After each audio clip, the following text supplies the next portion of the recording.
They laughed at her. They mocked her, a cleaner on the deck of the USS Wellington. But when the fleet commander stepped aboard, something happened no one expected. He stopped. He stared. And then he saluted her first. Who is this mysterious woman? And why does her presence shake even the highest-ranking officer?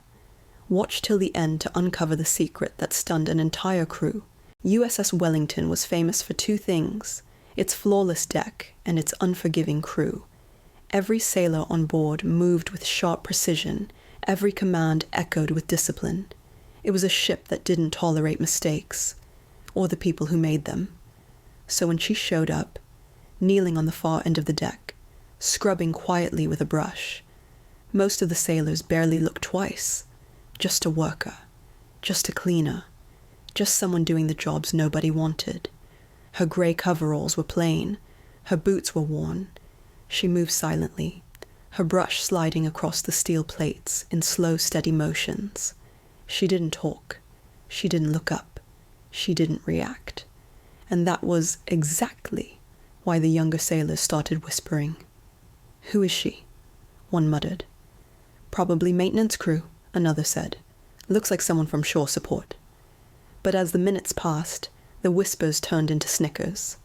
A group of junior sailors, bored, restless, too proud for their own good, gathered near the rail. "Hey!" one called out, smirking. "You missed a spot."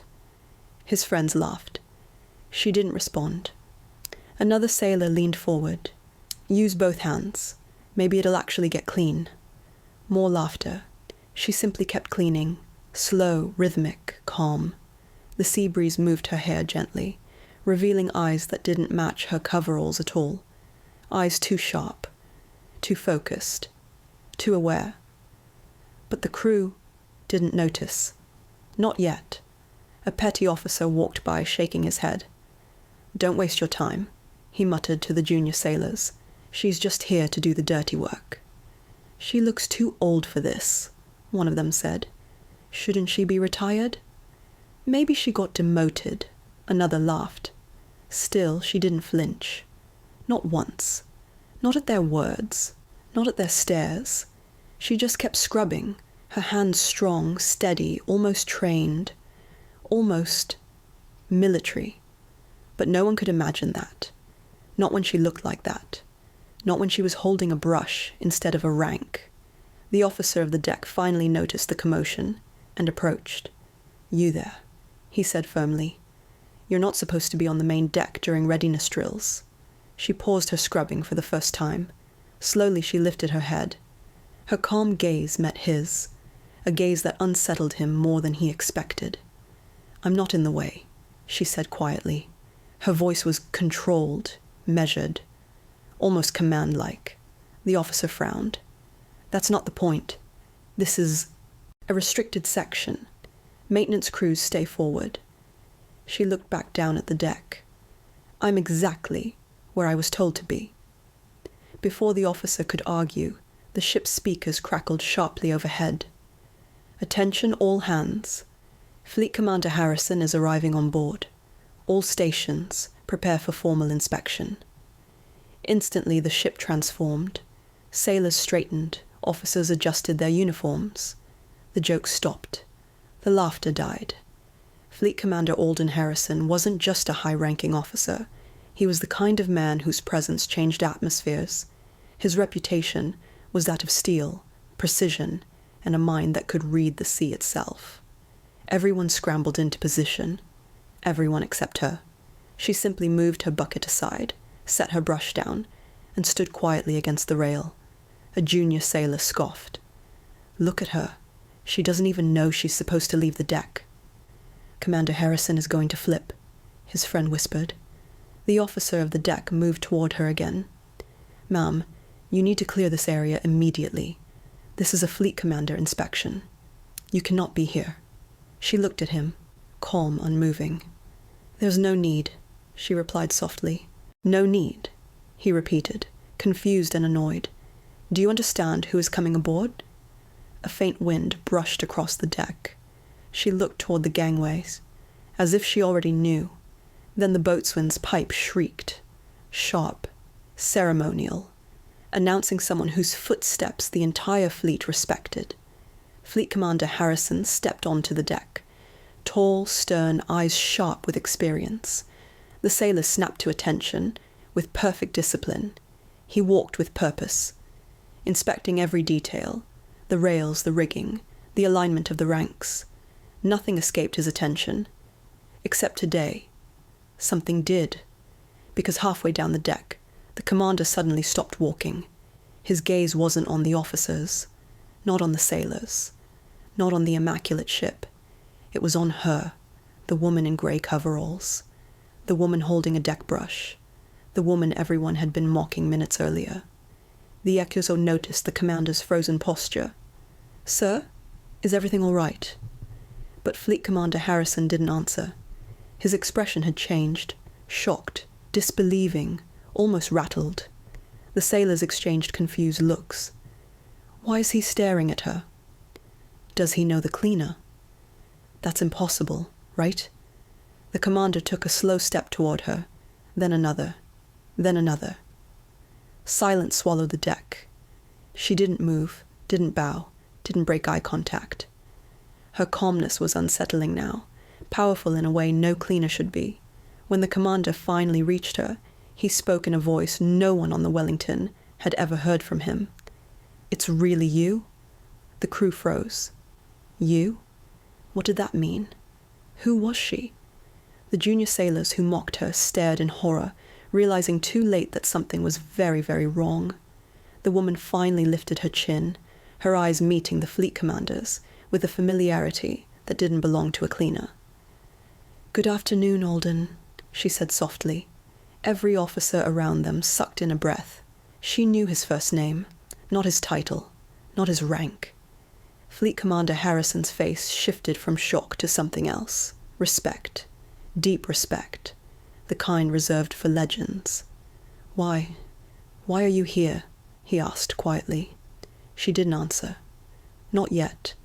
The sailors leaned forward, desperate, confused, trapped in suspense. And then the commander did something that shattered the silence. He straightened his shoulders. He raised his hand, and he began to salute her. A salute meant only for someone of extraordinary rank, or extraordinary history. The sailors gasped. The officer of the deck stiffened in disbelief. The junior sailors who mocked her felt their blood turn cold, because whatever she was, whatever she had been, whatever secret she carried, it was powerful enough to make the fleet commander salute her first. But she didn't return the salute. Not yet. She simply whispered, "It's not time for that, Commander." The deck erupted in stunned murmurs. Who is she? Why is he saluting a cleaner? Is she someone from the old operations? Is she Special Forces? Is she a captain? No, higher. Has to be higher. But the truth was something none of them were prepared for, and she hadn't revealed it. Not yet. Ice Sailor watched, confused, breathless, afraid to blink. No one understood what was happening. No one dared to move. Slowly, very slowly, she lowered her gaze from the commander to the steel deck she had been cleaning only minutes before. Her fingers brushed the bristles of the old deck brush, and she let out a quiet exhale. "Alden," she said softly, "you shouldn't salute me." The commander swallowed hard. "You know I must." She finally lifted her eyes, steady and sharp, eyes that no one on the Wellington had ever seen before. "I'm not in uniform anymore," she said. The commander stepped closer, voice raw. "You walked away, but your rank didn't disappear." A ripple moved through the sailors. Rank? What rank? What was she? The XO found his voice first. "Sir, with all due respect, who is this woman?" Fleet Commander Harrison turned to him, jaw tight. Someone who should never have been forgotten. He looked back at her, this silent, calm woman in grey coveralls. "You disappeared after the Varlock incident," he said quietly. "Everyone thought you were gone." Whispers exploded across the deck. A mission sailors only knew through rumors. Classified, deadly, and almost impossible. A mission only one ship returned from. She didn't flinch at the name. "I didn't disappear," she said. "I walked away. For the crew, for the families, for peace." The commander shook his head gently. "You walked away from the Navy, Rowan, but not from your legacy." The deck went still. Rowan. Every sailor froze at the name, because there was only one Rowan in naval history worth remembering. Commander Rowan Lee, the woman once called the Iron Navigator, the officer who guided 3 crippled ships through a storm that destroyed an entire fleet, the strategist, whose voice alone saved more lives than any medal could summarize, a legend who vanished without a trace. The sailors stared at her, not a cleaner, not a worker, a ghost of the Navy's most whispered story.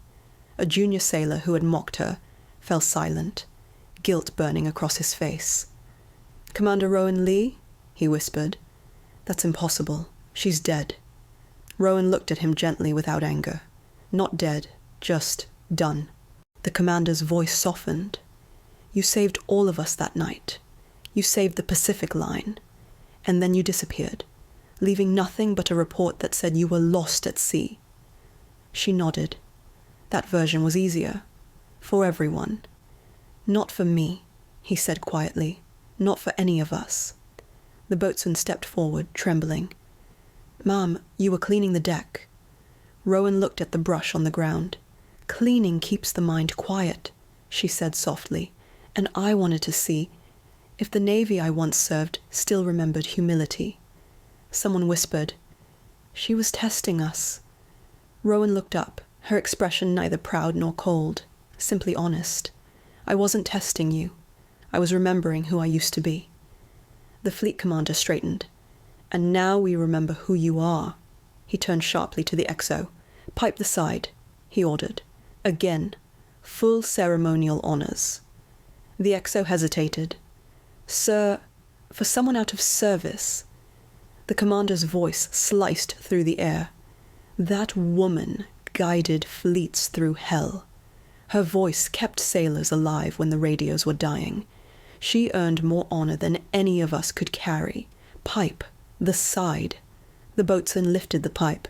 The ceremonial whistle rang across the destroyer. Sharp, clear, respectful.